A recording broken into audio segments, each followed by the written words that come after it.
تیزی سے پھیلتے corona virus کے وبا کی روک تھام اور عوام الناس کی صحت و حفاظت کی خاطر امسال دوران عید الفطر سعودی عرب میں نہ صرف مکمل لاک ڈاؤن تھا بلکہ مقیمین اور شہریوں کو عید الفطر کی نماز مساجد کی بجائے گھروں میں ادا کرنا پڑی تھی۔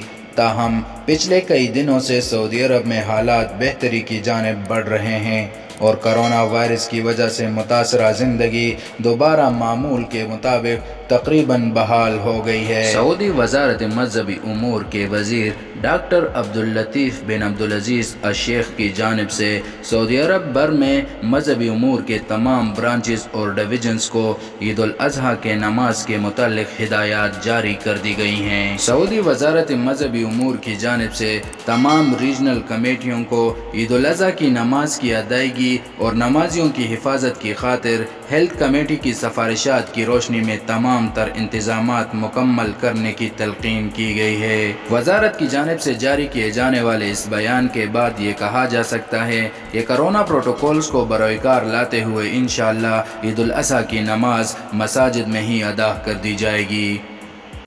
یہ تھی اب تک کی اپڈیٹ سعودی عرب سے مصدقہ خبروں اور درست معلومات جاننے کے لیے اس چینل کو سبسکرائب کر کے بیل آئیکن کو دبائیں۔ اللہ حافظ و ناصر۔